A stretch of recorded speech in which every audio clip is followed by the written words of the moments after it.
Hi everyone, today I'm going to do my very first smoked brisket on my new Traeger grill.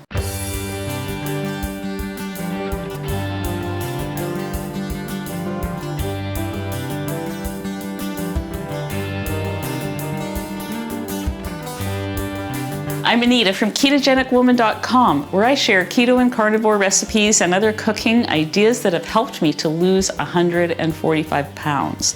If you're new here, welcome. I hope you like today's video. I hope you check out some of my other videos, and welcome back to all the returning viewers. Okay, so today is kind of an exciting day for me. As you may or may not know, I bought my very first ever smoker.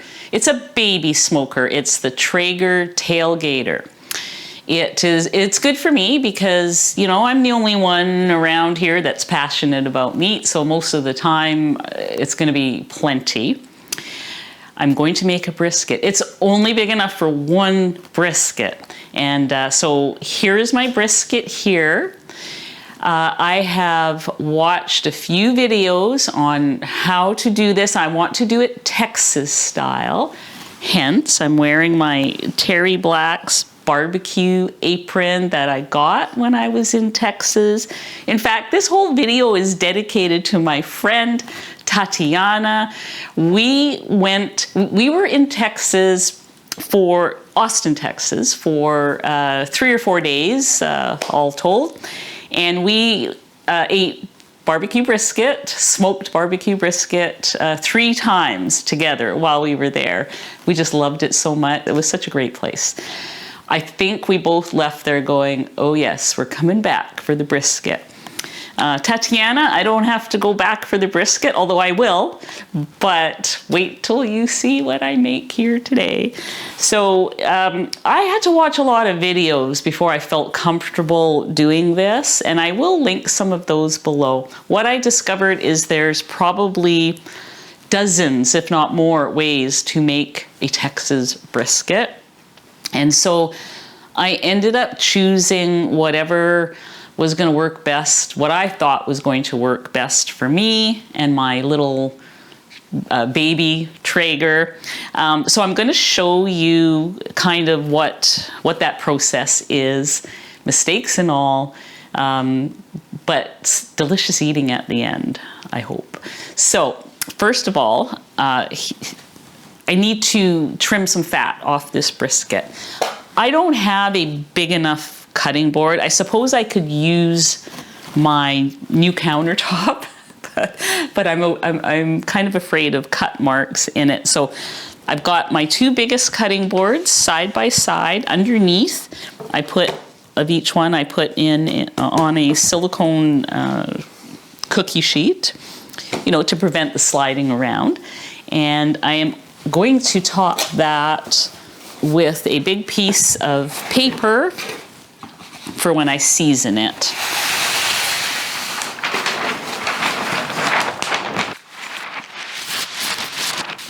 This is the same paper I'll be using later to wrap my brisket in once it gets to a certain temperature inside. So I am going to put a link below to my Amazon shop that has a category for smoking, and it's got supplies like this in there. And I'm going to take this baby out of its wrapping, lay it here, trim it, and season it. So just give me a sec to do that.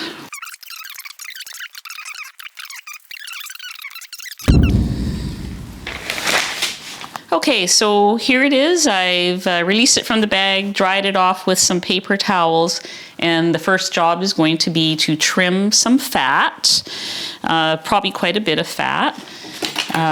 So make sure you've got a sharp knife. The boning knife, if you have one, is really handy for shaving off silver skin, if any, like from ribs, say, or pieces. So I'm going to start, I'm just going to look it over to see what I've got here to deal with.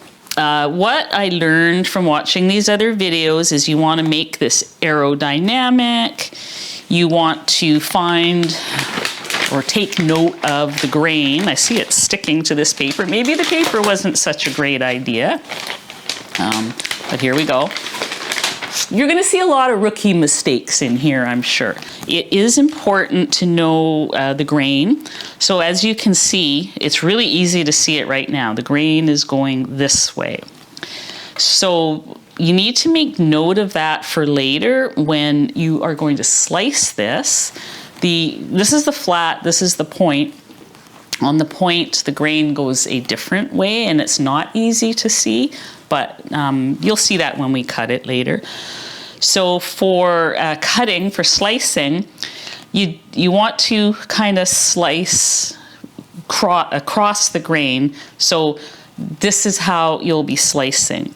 And what I saw a couple of the pitmasters do, as a visual, they cut off a corner so that they had a starting point for slicing across the grain. And I'm going to do exactly that. I thought it was a good idea. Because once this thing has a great bark, you may forget where that grain is. So that's done.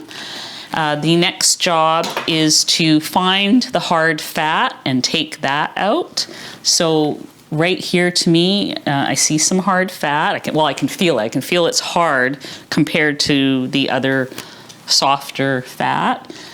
So I am going to, all I can do is just dive in. I feel a little nervous, but all you can do is dive in. Maybe slice small if you're not sure. If you're sure of yourself, go for it. I am clearly not sure of myself. They said to get the hard fat off, so that's what I want to do. Do not throw this away.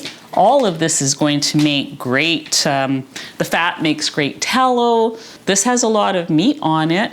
This can be used in stew along with other beef pieces. Still have quite a bit of the hard fat in there, so I'm going to go a little deeper here. There is plenty of fat inside even a trimmed brisket. This is going to be super juicy when we're done. Let me just turn it over and see what's on. I'm not going to bother with any of that. That can stay as far as I'm concerned. So I'm probably going to want to straighten that out. So in cutting out that hard fat, I left kind of a weird ridge on this side, which I'm going to cut off and use for stew. This is going to make great stew. So we want to get, there's quite a bit of fat right here.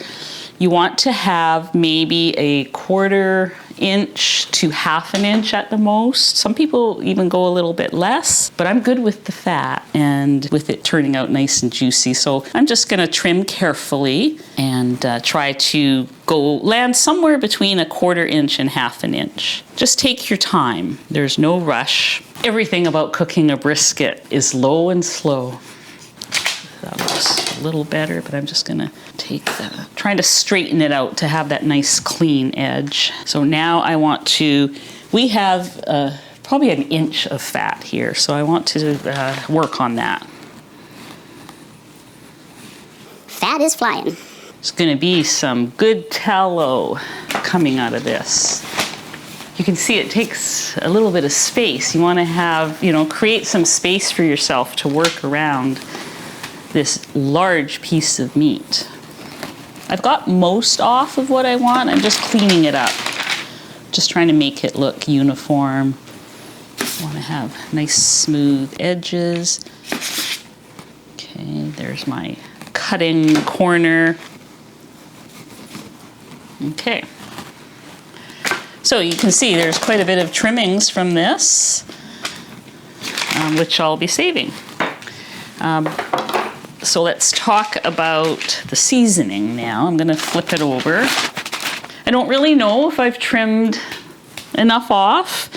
Like I said, I have no experience in this. This is just things I'm learning. I think you have to probably make a dozen of these until you sort of feel like you know what you're doing.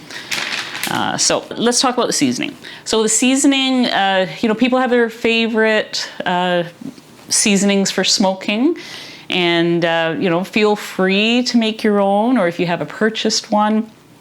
My limitations, when I looked at the ingredients on any of the seasonings that are out there, they had 2 things that I can't do. One of them is sugar, obviously. The other, though, is black pepper. I know that coarse black pepper is one of those things, you know, you got to have it for a Texas brisket. And I can't have it. I react very badly to it. It's one of my prominent food sensitivities. So I have to substitute with white pepper. So I've decided to make my own. And I actually, you know, have got some in here already, but I'll tell you exactly what's in it. So what I have put in here is just my own simple seasoning. Equal parts of kosher salt, and yeah, I go through a lot of kosher salt, that's why it's in a big container. So equal parts kosher salt to white pepper. If you're okay with the black pepper, go for it, or the coarse black pepper. Smoked paprika. I didn't have smoked paprika in the house, so I just used regular. I think smoked would be probably a good way to go if you've got it. And garlic powder. So those are the 4 things I chose that I know I do well with as far as my food sensitivities, and that will hopefully be enough to replicate, you know, the nice dark bark that you get on a Texas brisket. It's good if you can put it in a spice jar, like an unused spice jar with holes in it to get a good even sprinkle. You want the whole brisket to be covered with this because this is going to help form the bark on it that, you know, is iconic on a smoked brisket. So go high, and don't worry if you think it's light, I'm coming back for extra coverage. I just wanted to get the first layer on. Okay, we want to also get the sides. I'm going to flip it over and do the other side. All right, hopefully that's enough. Again, I will be learning as I go here. I think I've got good coverage. So here's what's going to happen. This brisket I am going to be putting onto my smoker, which is preheating at 275 degrees. I'm using hickory pellets, and it's going to go on straight on the grill, no wrap, no nothing. It's just, I'm just going to plunk it on. It's going to cook like that for 6 hours. At the 6-hour mark, I will then take that butcher paper that you saw, this, and I will wrap it as tightly as I can in that butcher paper. You can also use foil. Just wrap it tightly. And I did actually see a video where they just left it naked. I suppose you could do that too, but I had always heard to wrap it. So I'm going with, because I have the butcher paper, I'm going with that. And so it's also going to be fat side up, if I didn't mention that already, for the first 6 hours. Fat side up. Then when I wrap it, that'll be flipped over to fat side down for another 4 hours, all at 275 before we get to the resting part. So the other thing I want to mention, because I know that some people will ask, this video it's not really about showing you how I'm using the Traeger grill. I'm going to do a separate video for that because I want to, before I give a good review of this grill that I have now, this smoker slash grill, I want to make sure I've made a few dishes on it, like a few cuts of meat on it, and that I kind of know what I'm talking about before I give a review on it. I want to give you all the pros and the cons. And I've only done 2 other things on the smoker so far, both of which I've been happy with. This is a major test, and so we'll see what happens.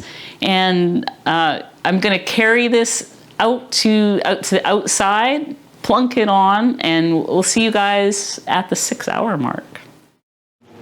Okay, so we're at the 6-hour mark. We have an unexpected rainfall that came in. I am just going to check the temperature. I'm looking for at least 165 or over. And if we're good, then I'm going to wrap it. So let's go check it out. Whoa, look at this thing. Whoa. Got some water coming in.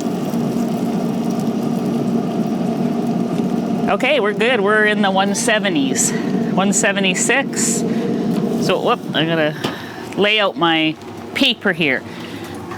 I'm using unwaxed butcher paper. This is apparently what they use in Texas. So I'm trying to do what the Texans do here, and this is what we're gonna use.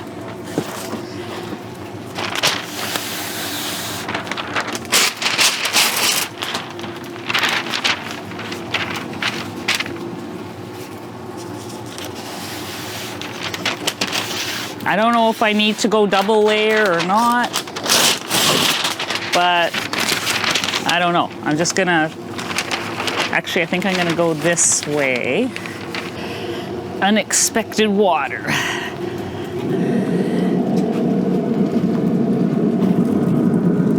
Oh, look at this thing.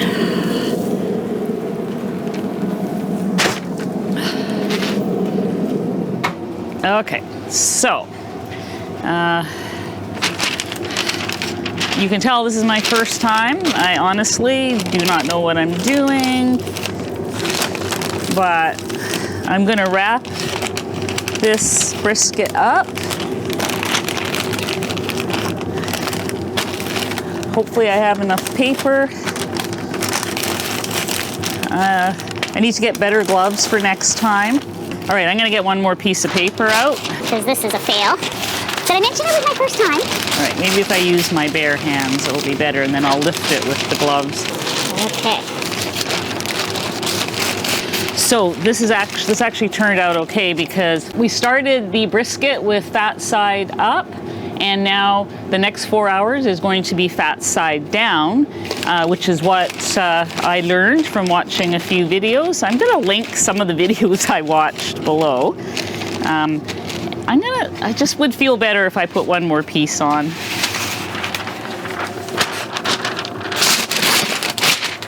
Just to get that tight seal. And it's going back on.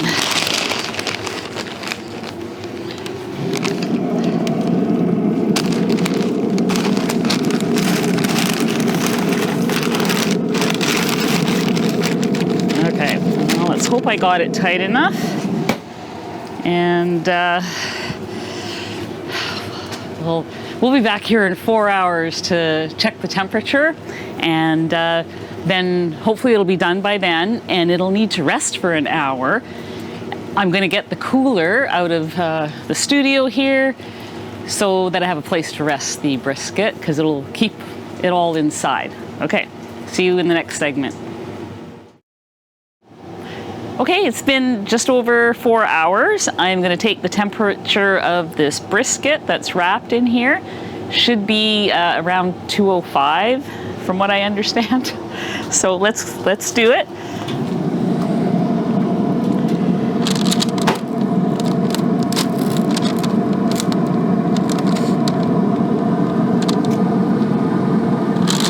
$215. Okay, I am going to put it in the cooler so that it can rest. So we're gonna leave it in there for about an hour, and then take it upstairs and cut it up. This is exciting.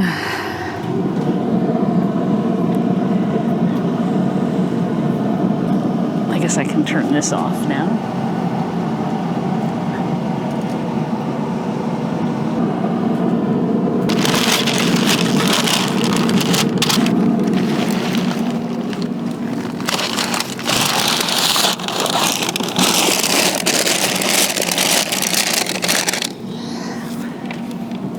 Super excited. So we'll see what happens. It's going to be in there for a while.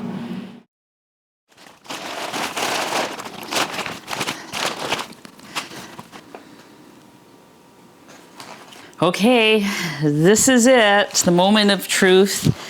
It is like unwrapping a Christmas present, but I also am feeling like, oh no, this has been an all-day project. What if it didn't work? And how do I get it out anyways? I think I'm gonna cut it out of the paper. Oh. Wow. Oh, wow. All right, look at this. I have to figure out how I'm going to do this without making a huge mess. What I want is for it to be here. I feel woefully unprepared for this. Okay, I think I'm just gonna flip it over. It seems to be about all I can do. I'm losing some of my bark from the paper. So those of you who are experienced with this, please tell me what I did wrong there. Or maybe this fat should be at the bottom. I mean, the good news is your brisket is supposed to jiggle when it's done, and boy, is this jiggling. For presentation purposes though, since I do have company here today, I'm going to flip it over and go this way. Look at this bark, it's amazing. I am going to start cutting it. Now, the grain of this particular thing, of this particular piece of meat, was going this way, if you recall from this morning. So I made a notch here so that I would remember which way to slice it on this end. However, on this end, it's different. So what they suggest in the videos is to cut it about here. And so I'm gonna do that. Let's see what we have. Oh, look at that. Man. Okay. I am going to start slicing this. Now make sure that you have a very sharp knife. I think this might be what they call burnt ends. I'm going to put that aside. I don't really know all the jargon, just learning this. Hopefully I'm not slicing it too thick. So this is, on the flat side, this is where you're gonna have your leaner pieces. But they still should be quite moist, and you should still be able to rip them apart like that. I don't even know what to say. I'm going to put these slices over here. So I will finish cutting up that piece shortly. I want to cut up some of these thicker pieces for those that like the fattier cuts. Like me.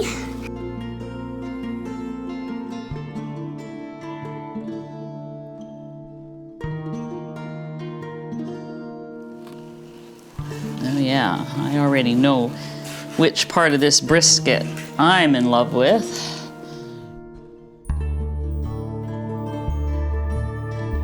Okay, so, you know, it was about probably, I'm gonna rate this in the 80-ish percentage of success. Like I got a good bark, I've got some real tender, juicy pieces of brisket.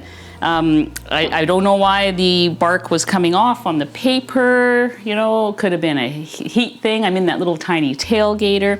Who knows? But I think it's gonna be delicious. From the bite that I took so far, I can hardly wait to dig in. And I still have, oh, I mean, you can't even see it because it's all paper over there, but I still have half a brisket over there. So yeah, we're gonna invite the rest of the family up and prepare the rest of the food. The rest of the food's already prepared. I'll be focusing on this, and I hope you liked today's video. We'll see you guys next time. Thank you for watching.